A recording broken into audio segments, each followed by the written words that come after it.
boys? Are we up? Good. Okay, good. I took you to lunch.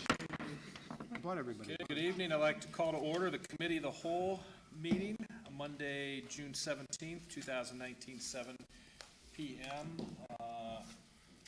Will we please call the roll? Peters. Here. Foltz. Here. Soretta. Here. Revolt. Here. Kiesling. Here. Waring. Here. Fonte. Here. Seven present. All right, thank you very much. First up, Finance and Property, Chairwoman Waring. Laura, I'm just gonna see if you want to say anything about this. Sure. Item A and item B kind of go hand in hand. They're basically the same except for the type of levy. Last week, you guys approved sending those levies off to the county auditor. I did that. They sent back the certification that 1 mil would generate $369,221. So that for storm sewer and for street each. And then this is the second piece to put a levy on the ballot. This is actually the ballot language to submit to Board of Elections. Okay. Okay, so for A and B, does anybody, is everyone in favor? Move it to the agenda. Darrell? That's fine, but before we do that, if you would look on page 2 of each of those in the legal description, as it will appear on the ballot, if you'll notice that we have, on the first one, we have 10 cents, and in the second one, we have 10 cents numerical. So could we have consistency in either one of those? Yep, I got And we've got 5 years and 5 and the numerical 5. So we just need to, on the first one, just add those in. Yep, see that, Tim? Okay? Good catch. And actually, I think we've been taking those out of most then remove legislation, them. but we'll remove them, certainly. Whatever our preferred Thank you. editorial style is. Okay, so we have, everyone in favor of putting it next week's agenda, emergency? Yep. All right. Yes. Yes. Item C. Okay, Laura, do you want to talk about that? Just moving different funds around? Sure. A couple years ago, I had asked council to create the Capital Reserve Fund, Fund 335, and we did that. And last year, we did our first transfer into that fund. This year, we'll do it again. And basically what we do is we look at, in 2018, what did department heads not spend out of their budget lines for things like supplies, materials, and then we allow them to carry that over into this Capital Reserve Fund. It's a little savings account, and we keep track of it by individual department. So even within the general fund, police, parks, dogwood pool, all those things. And then in future budget years, those departments could use those funds for capital purchases. So this year, we did better than last year. Last year, we only did about, I believe it was $150,000.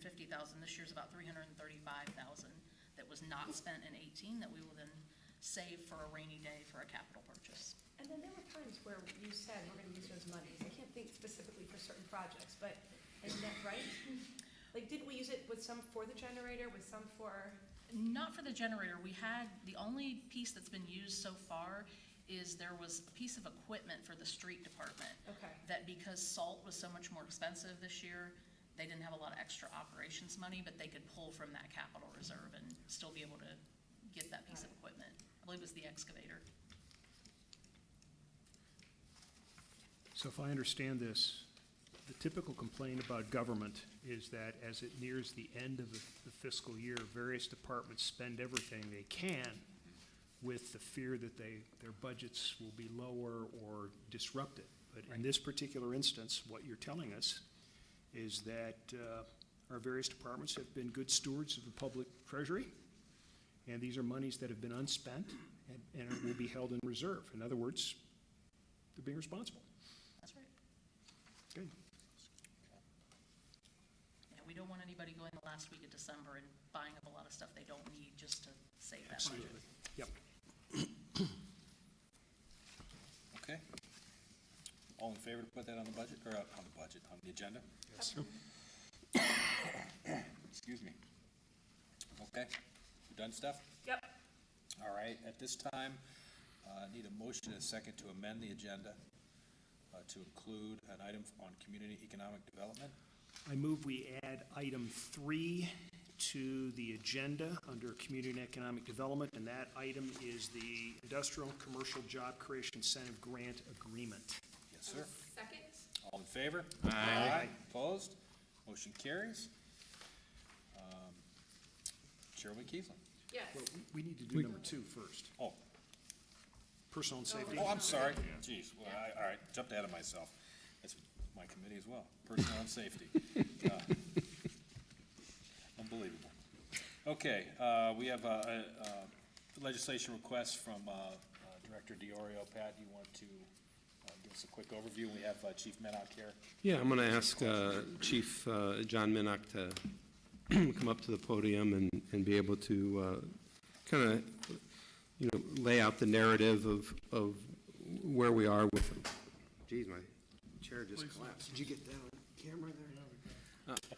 The layout of the manpower with the police department, particularly as it relates to the patrol. And as you know, we've done some things this year with the school resource officers and how that affects us, and an agreement that we put together with the school and getting some additional funding in from them.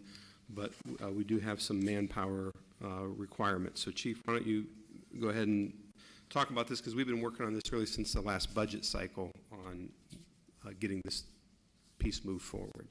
What this does is just get me back to having the same number of guys on the road that I had prior to giving 2 of them to the school district. I shouldn't say giving to them because they're reimbursing us for time. But we had 17 on the road, and we were authorized 18 as a maximum by ordinance. So in dedicating 2 of those to the school district, we did fill the 18th position, but that still left me 1 short, and we were not authorized to go beyond the 18. So this is authorizing us to go to 19, which is the 17 on the road that I had before, plus 2. And then we put a clause in there to make it contingent upon having them dedicated and reimbursement from the school district, so we don't end up with surplus people later on. Right. Chief, I have a question. Sure. How does this relate to, say we have an officer that is being deployed? It Are you- helps because I'm not short like I am now, but it really wouldn't cover that per se, because this again is based on having funding coming in for the additional officer beyond, I think beyond the 18. I don't have it in front of me, I'm sorry, but Okay. which we are facing that situation this fall. We have an officer in the Army Reserve who's going to be deployed for 13 months. We also have an officer that's been off on sick leave, and we have an officer that just had a shoulder surgery, which these things do happen. You have people get injured, you have people get ill, you have retirements, and sometimes you have a couple months it might take, or several months, to get the position filled or somebody trained, and that's just part of our daily business, and we've been through that numerous times in the past. But having these 2 dedicated to the school district on top of that other business going on can really put us in a short situation on a pretty regular basis. I try not to play catch up all the time. And Chief, if you could just clarify, so typically in the city, we have just over 5 square miles. And so we'll have, on any given shift, the total number of officers patrolling. There could be, including the shift sergeant, there should be a minimum of 4 for days and afternoons. Nights can be down to 3. Typically, there would be 4 on nights, and days and afternoons can range from 4, 5, 6 officers, Right. depending on the rotation. So that's one of the advantages we have in North Canton, is because we have a smaller geographic area to patrol, and that's why we get excellent coverage with the 4 to 5 police officers. And with the 2 police officers that are now covering the schools are paying for for all the portion that they're being utilized at the school, which is about 70%. 75, it's 9 months of the year we're receiving a check. So the school is paying for those police officers. And then in the summertime, you have them to utilize for patrol. To a certain degree, but the school, and a lot of people don't realize the investment that we have in that school safety program. In the summer, those guys have a big conference that they go to for the school resource program. We actually have additional officers beyond those 2 assessment training. They learn to teach ALICE drills to the school staff. And then we generally discourage them from taking vacation through the school year as well. So that's when they're taking their time off, is during the summer. So it's not like it's a bunch of extra people, because there is a lot of extra responsibilities that are going with that. And also too, this is a part of the plan, because you've had, redeveloping the security plan for the schools, and that's in process, coming in the final stages too. So, and we've been working on that, you've been working on that for the past, Pretty much Year. most of this school year it took Yeah. to get their assessments done and their personnel interviews and that kind of thing. so we'll be ready to go, should be ready to go by the next Yeah. school year. Just a point of clarification, the chief had mentioned that 18 officers, and the number in the ordinance is still 18, but if you look at the paragraph just above the chart, it says that the department can't exceed that number unless additional budgeted positions receive funding from outside sources by written agreement. And that's something that the chief and I kind of went back and forth on and worked on together, because, I didn't want, not that he would do this, but I didn't want a future chief to just run wild and have a blank check of officers. So it has to have outside funding by a written agreement, and then those positions be budgeted as well. You've So that answered kinda my caps question. it. Thank you. You're welcome. Hey, John, if you don't mind me asking, what would happen, I don't know if there's how deep the contract is, if the school decided to get their own 2 officers then, at that point? From And an give us outside- ours back, From so, a different source? yeah. Well, that was something that I spent some time on up front. We actually got them into different length agreements, which I felt covered us pretty well. I believe the first one was a 3-year and the second one was a 5. Okay. So that put us out beyond several anticipated retirements, and they have to give us a year's notice too. Good. So we'd be in a good position if they do decide to do something different. We'll have a vacancy anyway, we won't have to worry Right. about any layoffs or anything like that. Good thinking. Thank you. Any other questions for chief? Pat, anything? That's- Thank you, chief. Thank you. Appreciate it. It's good. Okay, and everyone's in favor of moving that forward? Yes. Okay, now, next up, we have Community Economic Development, Chairman Keesling. Yes, we had an exciting announcement this afternoon. We landed Depot Nixdorf into our facility across the street. They've signed a 5-year lease with IRG, and we have created this job creation incentive grant agreement with them, giving them 50% of their income tax back over the next 5 years, 50% each year over the next 5 years. So we'll collect all of the income tax and give them back 50% at the end of each year. Anything else to add, Pat?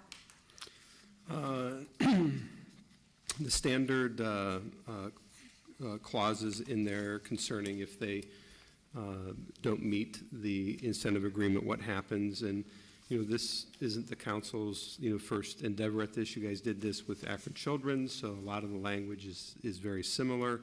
It's just been modified to accommodate them a little bit more specifically. Laura, I'm sure could tell you that, by the time they pay the income tax and it goes through Rita and comes back through here and gets in there, where, it's 18 months into the future before, any of that's eligible to be paid to them. On the split side, the 50% to the company, and then the other 50%, 45% would be for the city, 5% to the CIC. Refunding. Exciting.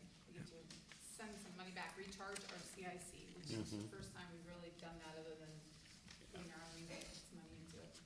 Pat, was this the one where you talked about helping them with some moving expenses before too, and kind of being creative with any of that, or no? I think that this is what you're looking at, but that real creative part came out of the CIC. Okay. Yeah, so this part is really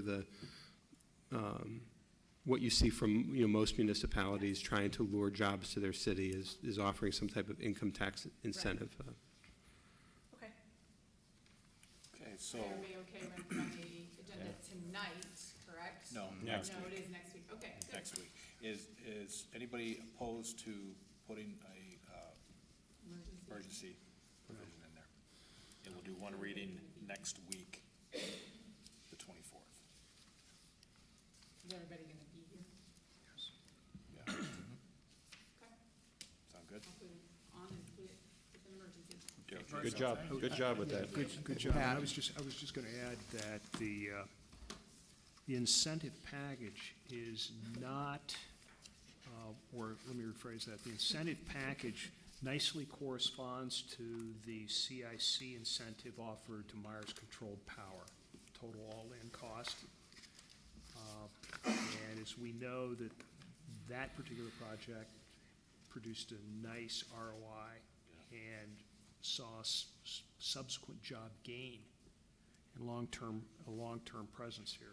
So I think this lays the foundation for it. Again, it's not out of line.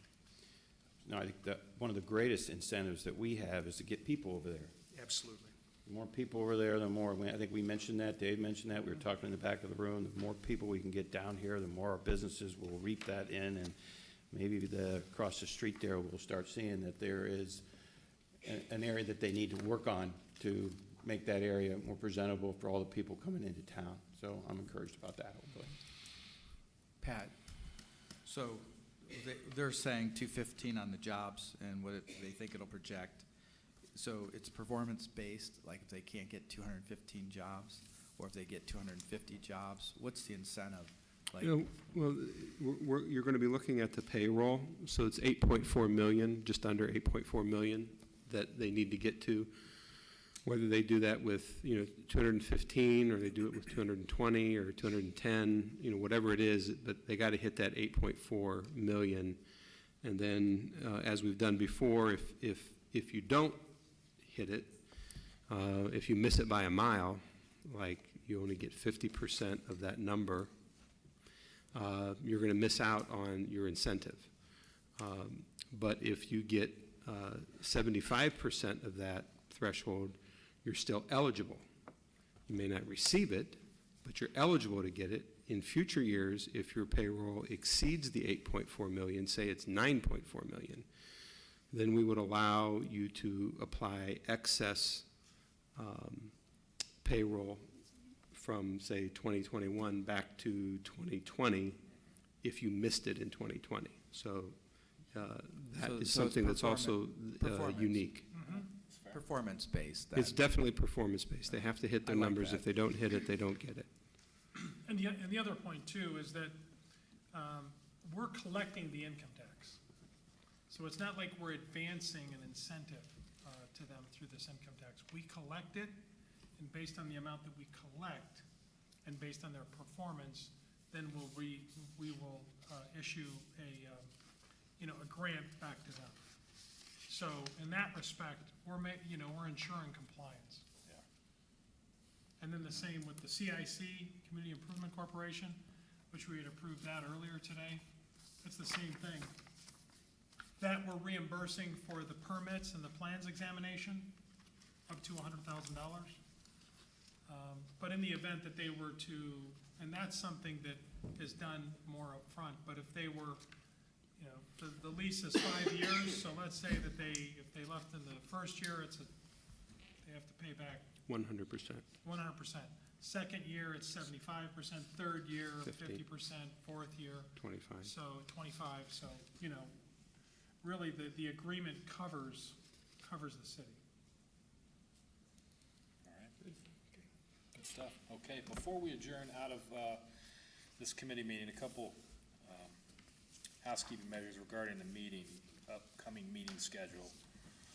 Just a reminder, regular council meeting next Monday, the 24th, then we'll have committee on the 1st of July.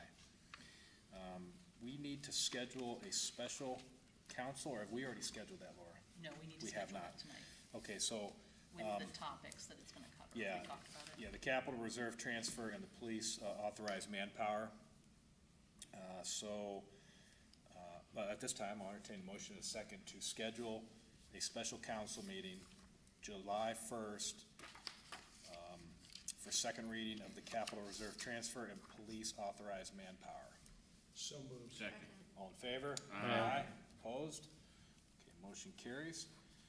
And that will follow, okay, then on the 8th will be our last regular council meeting before the break. Okay.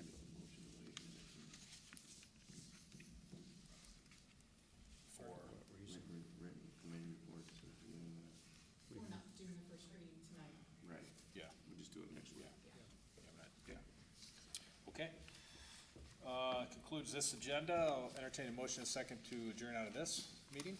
So moved. Second. All in favor? Aye. Opposed? Motion carries. We are adjourned. Now I'd like to call to order the special council meeting Monday, June 17th, 7:20 PM. Laura, will you please call the roll again? Peters, Here. Foltz, Here. Soretta, Here. Revolt, Here. Kiesling, Here. Waring, Here. Fonte. Here. 7 present. All right, thank you very much. At this time, if you wish to address council, please step forward, state your name and address. For the record, just a friendly reminder, 5-minute time limit, and being a special council meeting, if the comments could be specific to the items on the agenda. Chuck?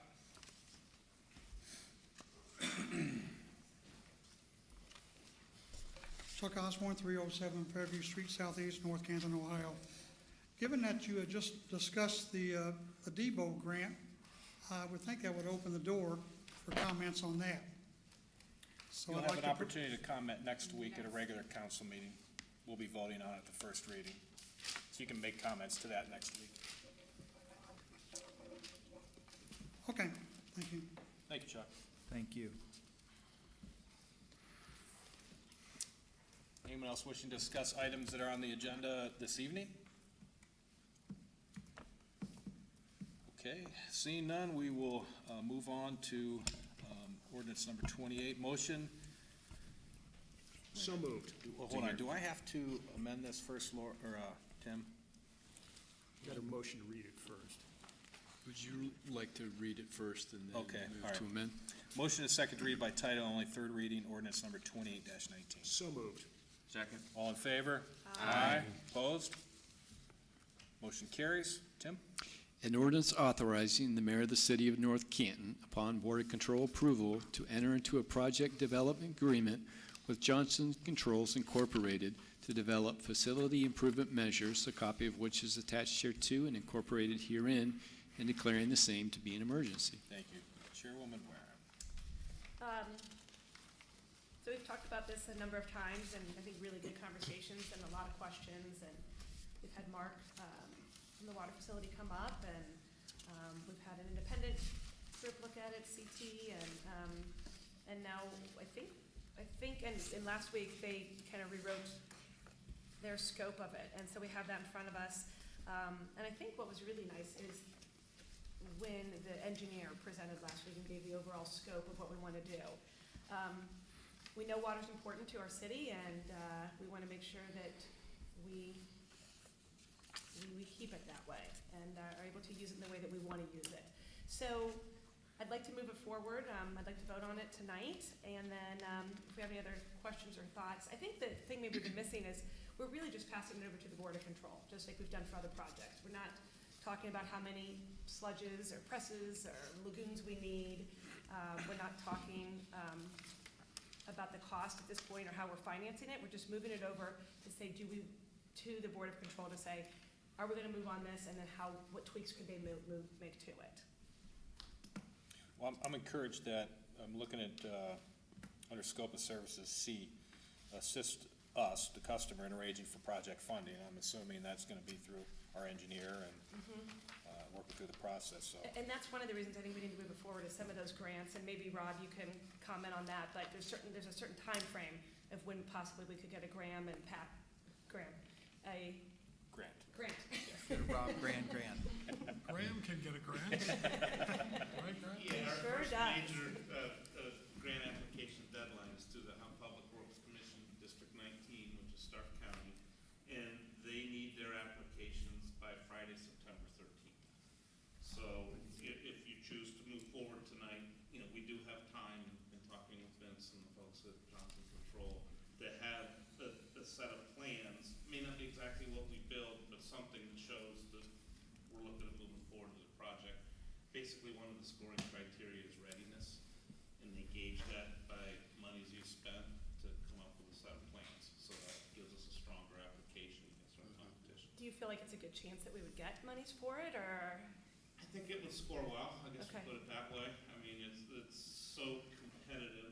Yeah. But, and one of the things we could look at as we start to see the costs is there's also a loan component, 0% interest loan for 20 Right. years. And if you ask for like a grant/loan combination, that really helps you with your points. I mean, it's something we wish to consider. Once we have an actual design and cost of Right. wood. I like 0%.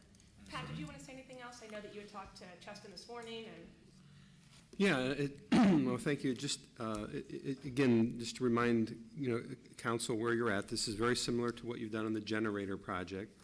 You're just authorizing, us to the Board of Control to get this feasibility assessment done.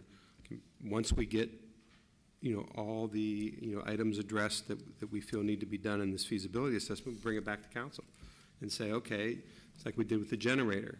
Went out and talked to some experts, felt, with what we knew, with what Martin, in drawing the parallel with what Lighthammer knew, maybe we better get somebody in here that's, we're a little bit out of our league. So we get, in this case, Johnson Controls. With the other group, it was Train, and they put it together and looked at it all different ways to Sunday, came up with the bid documents, recommendations on when it went out to bid, when it came back to bid, who we should go with, all that kind of stuff.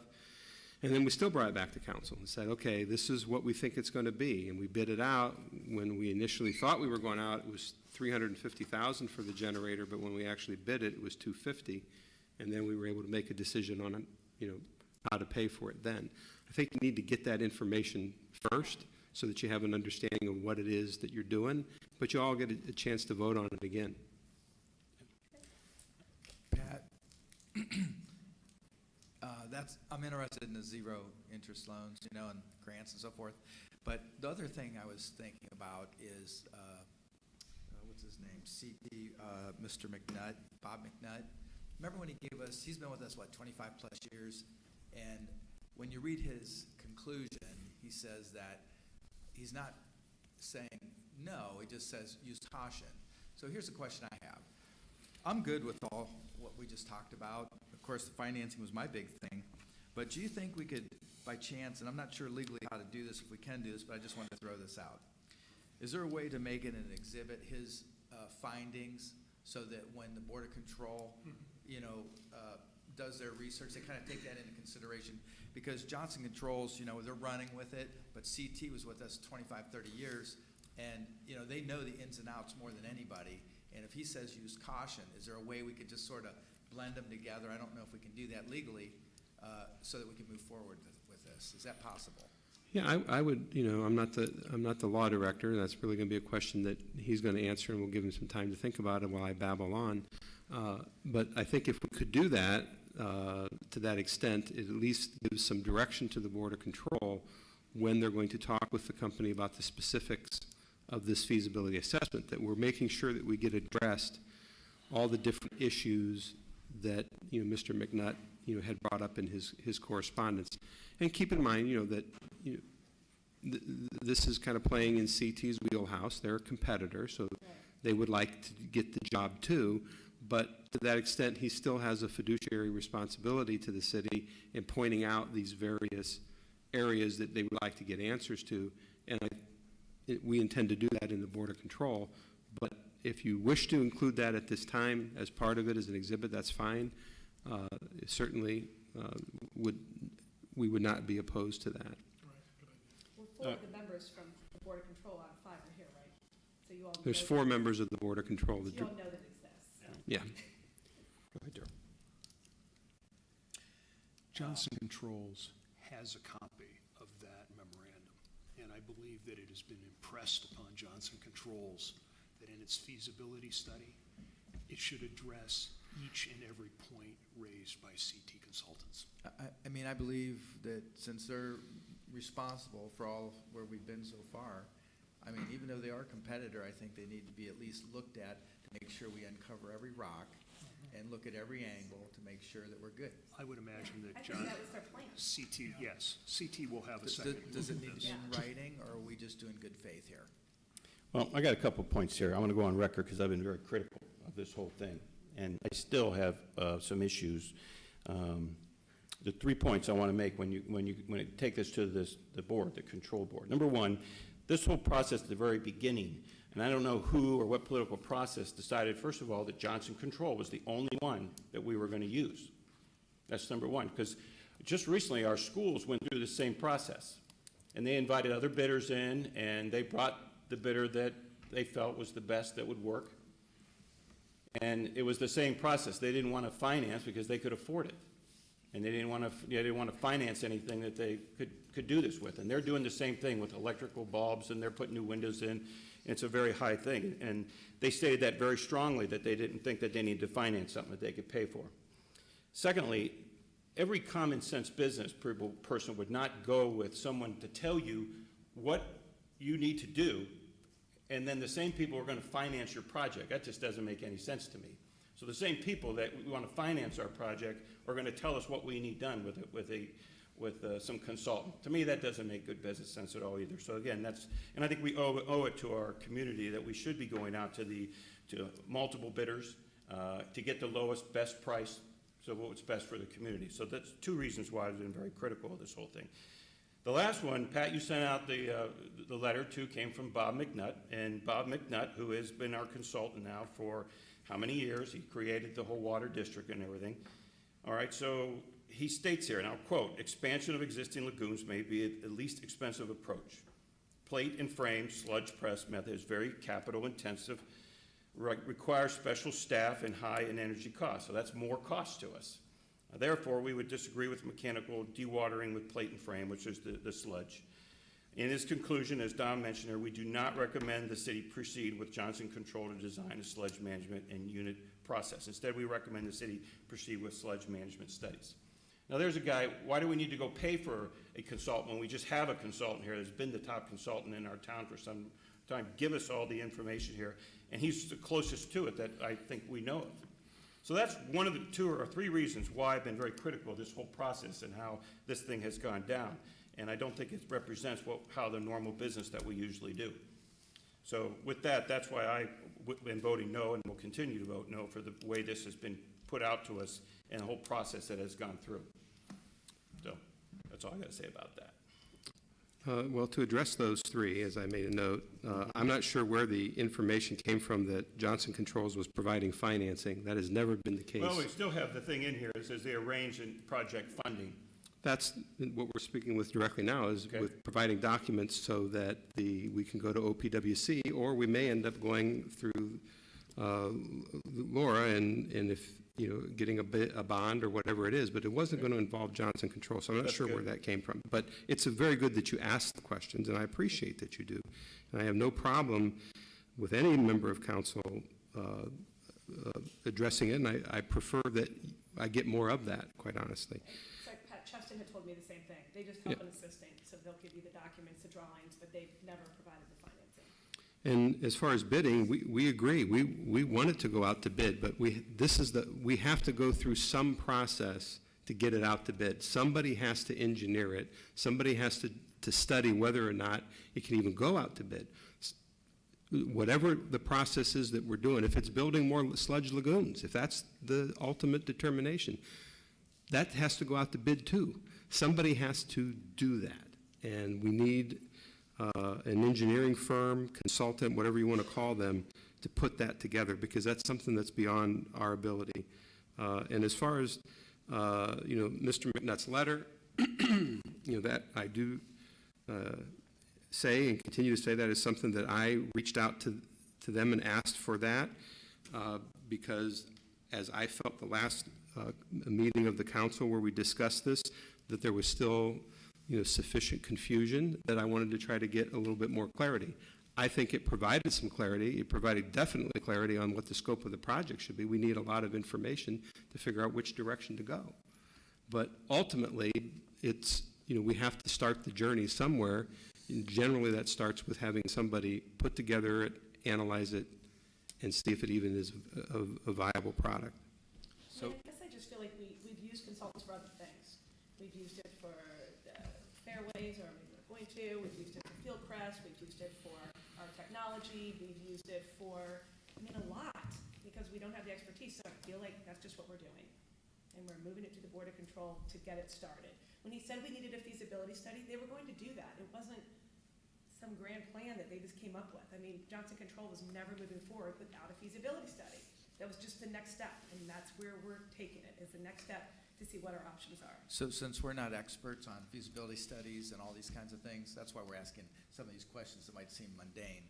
But, so Johnson Controls, you know what my situation is, so it's financing. Really? Yes. Really? Really? Really. That's on the record, really. So anyhow, with CT putting their, recommendations in, I think the two of them, we're gonna get the most accurate picture, honestly. And so it's just a matter of, can we somehow blend that into the Board of Control to make sure that's getting looked at, not just talked about, but I mean, how would I do it, Pat, so that we can make sure we uncover every rock? With that CT McNutt report. It's a memorandum dated 6/7. He's just asking for a feasibility study. I mean, that's what they're gonna do. But there's just two consultants talking two different terms. One said they shouldn't go ahead with it, and one He said said, they did. don't go ahead with it until the feasibility study is done. That's very different. Okay, so are we crystal clear? The feasibility, no matter who does, it's gonna get done?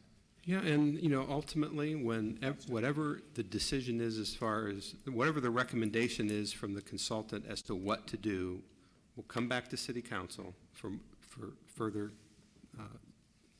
clarification on if that's the direction you want to go.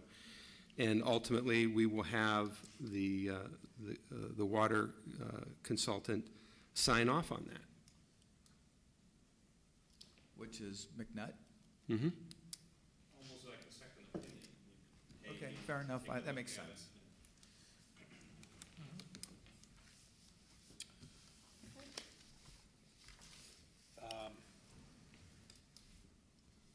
Grant timing. First of all, I don't know if we have 6 votes up here. And Rob mentioned with the timing, you want to be ready. So do you want to? If we don't have them, then we set a special meeting. Just Right. as a point of order, Yes, sir. if you do not believe, if you lack 6 votes, you should read this adopt it for a third time, and do not move to suspend the rules. Failure on the suspension of rules is a defeat. I think we're good with Well, Yeah. the I think- original that you've given 2 readings to has emergency language in it, That is correct, but and you it don't still have to, does. you don't have to vote to suspend the rules on this. On the third reading? Yes. In other words, you can leave the emergency language in it, but not pass it on an emergency. correct. And Right. member Revolt Yes. saying that if you attempt to pass it on an emergency and that fails, that kills it in its It's entirety. done. Okay. This is just moving it to the Board of Control, just like you said, just like the generator, just to move it. I And we start to do I was a no vote until, if you assure me that you're gonna make that effort for the grant and the 0 loans, and we get McNutt's letter into the Board of Control, so that that's looked at, I would be favorable. Okay. Yeah. Well, we'll call the roll. What you're looking for is a motion then to adopt the third reading of ordinance number 28-219. So Looking moved. for. Is there a second? Second. All in favor? Aye. Opposed? Nay. Member Sereta, nay. 6-1 pass. Okay, moving on. Now you can. Now you have to Suspend do the rules. these. You've Yes. got, Yeah, you've got 6. we have a motion, a second, to suspend the rules of council for 3 readings for ordinance number 28-19. So moved. Second. All in favor? Aye. Opposed? Nay. Member Sereta, 6-1, and a motion, a second, to adopt under suspension of the rules. So moved. Second. All in favor? Aye. Opposed? Nay. Motion, member Sereta, nay, 6-1. Okay, thank you. Moving on, motion and a second to read by title only. Third reading ordinance number 29-19. Second. All in favor? Aye. Opposed? Motion carries. Tim?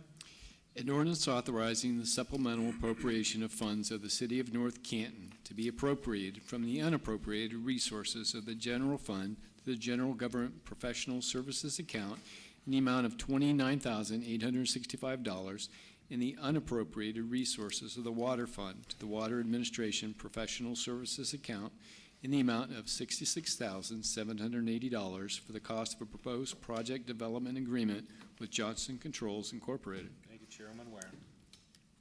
Okay, so we talked about this, and this just really goes along, yes.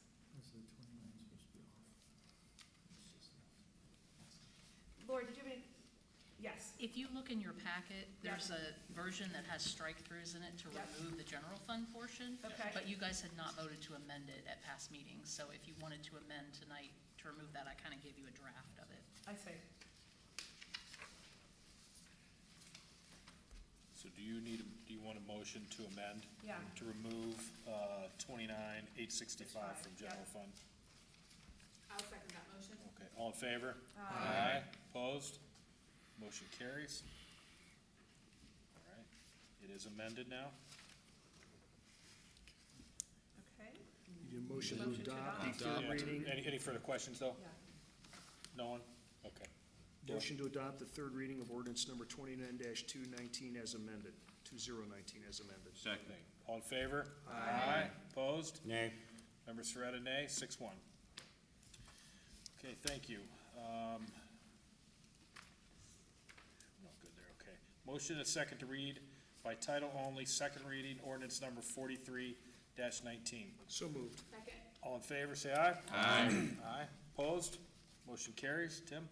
An ordinance amending ordinance number 50-03, zoning ordinance of the city of North Canton to change certain parcels along Orchard Avenue Northeast, Howard Street Northeast, and Whitworth Street Northeast, as recommended by the Planning Commission, to a mixed-use overlay and a residential two-family, where necessary, to provide relief to the residents and businesses therein, and bring the zoning district's map and pertinent parcels in line with the current uses, together with providing opportunities for future residents and businesses, as illustrated below and in the zoning district's map attached hereto and incorporated herein. Thank you. Chairman Keesley.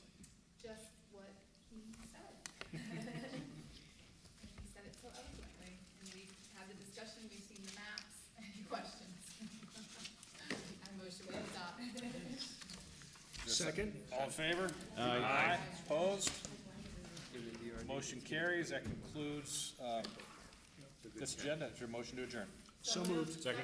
All in favor? Aye. Opposed? We're adjourned. Thank you. Thank you, Ben. Did we stay